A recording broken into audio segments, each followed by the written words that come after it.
ರಮ್ಯಾ ಅವರಿಗೆ ಸಂಬಂಧಪಟ್ಟಂತ ಒಂದು ಬ್ರೇಕಿಂಗ್ ನ್ಯೂಸ್ ಬರ್ತಾ ಇದೆ ಅಂತ ನೋಡೋಣ ಬನ್ನಿ.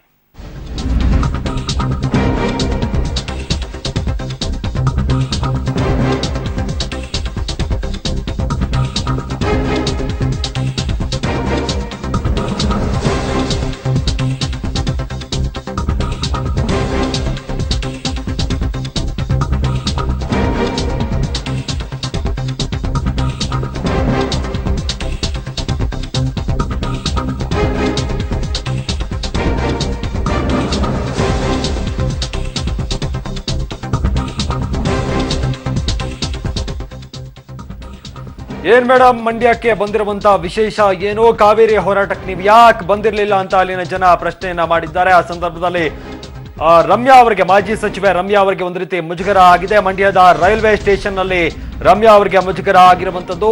ಮಂಡ್ಯದಲ್ಲಿ ಮಾಜಿ ಸಂಸದೆ ರಮ್ಯಾ ಅವರಿಗೆ ಯುವಕನೊಬ್ಬ ಬೆವರಿಳಿಸಿದ್ದಾನೆ. ಯುವಕನ ಪ್ರಶ್ನೆಗೆ ಮಾಜಿ ಸಂಸದೆ ರಮ್ಯಾ ತಬ್ಬಿಬ್ಬಾಗಿ ಹೋದ್ರು. ಸುಧಾರಿಸ್ಕೊಂಡು ಇದು ನಮ್ಮೂರಲ್ವಾ, ಅದಕ್ಕೆ ಬಂದೆ ಅಂತ ಆನ್ಸರ್ ಅನ್ನ ಕೊಟ್ಟಿದ್ದಾರೆ ರಮ್ಯಾ. ಮಂಡ್ಯದ ರೈಲ್ವೆ ಸ್ಟೇಷನ್ ನಲ್ಲಿ ರಮ್ಯಾಗೆ ಮುಜುಗರ ಆಗುವಂತ ರೀತಿಯಲ್ಲಿ ಮಂಡ್ಯದಲ್ಲಿ ಒಬ್ಬ ಯುವಕ ಬೆವರಿಳಿಸುವಂತ ರೀತಿಯಲ್ಲಿ ಒಂದು ಪ್ರಶ್ನೆಯನ್ನ ಕೇಳಿದ್ದಾನೆ. ಏನ್ ಮೇಡಮ್, ಮಂಡ್ಯಕ್ಕೆ ಬಂದಿರುವಂತ ವಿಶೇಷ ಏನು, ಕಾವೇರಿ ಹೋರಾಟಕ್ಕೆ ಯಾಕೆ ಬಂದಿರಲಿಲ್ಲ ಅನ್ನುವಂತ ಪ್ರಶ್ನೆ ಕೇಳಿದ ತಕ್ಷಣ ಒಂದು ರೀತಿ ರಮ್ಯಾ ತಬ್ಬಿಬ್ಬಾಗಿದ್ರು. ಮಂಡ್ಯ ಬಂದಿರೋದು ಏನು ವಿಶೇಷ? ಇವಾಗ ಏನ್ ವಿಶೇಷ ಮಂಡ್ಯ ಬಂದಿರೋದು? ವಿಶೇಷ ಏನಪ್ಪ ನಮ್ದೇ ಅಲ್ಲ ಮೇಡಮ್, ಹೋರಾಟ ಬರ್ಲೇ ಇಲ್ವಲ್ಲ ಮೇಡಮ್ ನೀವು? ಅಲ್ಲ ಕಾವೇರಿ ಸ್ಟ್ರೈಕಲ್ಲಿ ಬರ್ಲೇ ಇಲ್ವಲ್ಲ?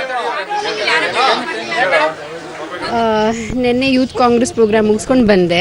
ನಾನು ಮತ್ತೆ ಟ್ಯೂಸ್ಡೇ ಬರ್ತೀನಿ. ಟೈಮ್ ಬರಲಿ, ನಾನು ಒಫಿಷಿಯಲ್ ಆಗಿ ನಾನು ಹೇಳ್ತೀನಿ. ಫಸ್ಟ್ ಆಫೀಸಲ್ಲೇ ಸೆಟ್ ಮಾಡಬೇಕಲ್ಲ. ಟ್ರೈನಲ್ಲಿ ಹೋಗ್ತಾ ಇದ್ದೀನಿ, ಯಾಕಂದ್ರೆ ಈಗ ಸಿಕ್ಕಾಪಟ್ಟೆ ಕೆಲಸ ನಡೀತಾ ಇದೆ. ಸೊ ಟ್ರಾಫಿಕ್ ಜಾಸ್ತಿ ಇದೆ. ಸೊ ಹಾಗಾಗಿ ನಾನು ಟ್ರೈನಲ್ಲಿ ಹೋಗ್ತಾ ಇದ್ದೀನಿ. ಅಲ್ಲಿಂದ ನಾನು ಮೆಟ್ರೋನಲ್ಲಿ ಮನೆಗೆ ಹೋಗ್ತೀನಿ.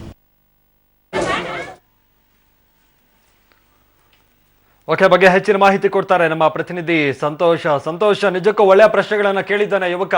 ಯಾವ ರೀತಿ ಆಗಿತ್ತು ರಮ್ಯಾ ರಿಯಾಕ್ಷನ್ ಅಲ್ಲಿ? ಅವರು ಆ ಪ್ರಶ್ನೆಯನ್ನ ನಿರೀಕ್ಷೆ ಮಾಡಿರ್ಲಿಲ್ಲ ಅಂತಾನೆ ಹೇಳ್ಬೋದು ಮಹೇಶ್. ಏನಂದ್ರೆ ರಮ್ಯಾ ಅವರು ಇವತ್ತು ಬೆಂಗಳೂರಲ್ಲಿ ಟ್ರಾಫಿಕ್ ಜಾಮ್ ಇರುತ್ತೆ, ಅಲ್ಲಿ ಕೆಲಸಗಳು ನಡೀತಾ ಇದೆ, ಹಾಗಾಗಿ ನಾನು ಟ್ರೈನ್ ನಲ್ಲಿ ಹೋಗ್ತಾ ಇದ್ದೀನಿ ಅಂತೇಳಿ ತಮ್ಮ ಅಭಿಮಾನಿಯ ಸ್ಕೂಟರ್ ನಲ್ಲಿ ಮಂಡ್ಯ ರೈಲ್ವೆ ನಿಲ್ದಾಣಕ್ಕೆ ಬರ್ತಾರೆ.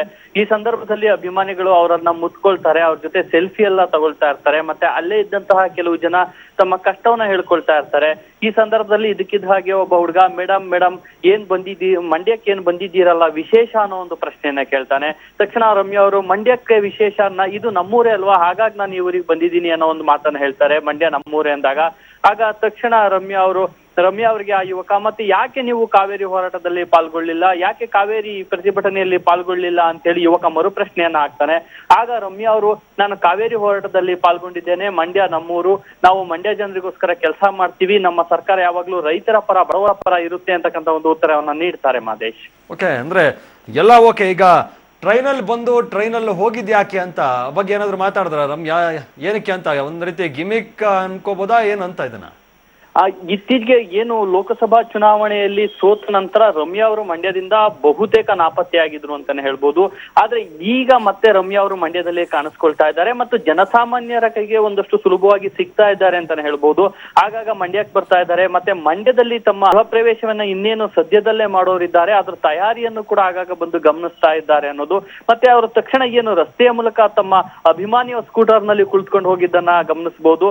ಇದನ್ನ ಗಮನಿಸಿದಾಗ ರಮ್ಯಾ ಅವರು ಮಂಡ್ಯದ ಜನರ ಒಡನಾಟಕ್ಕೆ ಹೆಚ್ಚು ಬರ್ತಾ ಇದ್ದಾರೇನೋ, ಮತ್ತೆ ಮುಂದಿನ ಚುನಾವಣೆಯ ಬಗ್ಗೆ ಅವರು ನೆಕ್ಸ್ಟ್ ಬರ್ತಕ್ಕಂಥ ಏನು 2018ರ ಚುನಾವಣೆಯ ಮೇಲೆ ಕಣ್ಣಿಟ್ಟಿದ್ದಾರಾ ಅಂತಕ್ಕಂಥ ಎಲ್ಲಾ ಪ್ರಶ್ನೆಗಳು ಮೂಡ್ತಾ ಇದೆ. ಮತ್ತೆ ಇದ್ರ ಬಗ್ಗೆ ನಾವು ಪ್ರಶ್ನೆಯನ್ನ ಕೇಳಿದು, ಏನು ಇದಕ್ಕಿದಾಗೆ ರೈಲ್ನಲ್ಲಿ ಪ್ರಯಾಣ ಮಾಡ್ತಿದ್ದೀರಾ ಅಂತ. ಅದಕ್ಕೆ ಅವರು ಬೆಂಗಳೂರಿನಲ್ಲಿ ಟ್ರಾಫಿಕ್ ಜಾಮ್ ಇರುತ್ತೆ, ಆ ಕಾರಣಕ್ಕೋಸ್ಕರ ರೈಲಲ್ಲಿ ಹೋಗ್ತಾ ಇದ್ದೀನಿ ಅನ್ನೋ ಒಂದು ಮಾತು ಹೇಳಿದ್ರು ಮಹೇಶ್. ಓಕೆ, ಧನ್ಯವಾದ ಸಂತೋಷ್ ನಿಮ್ಮೆಲ್ಲ ಮಾಹಿತಿ.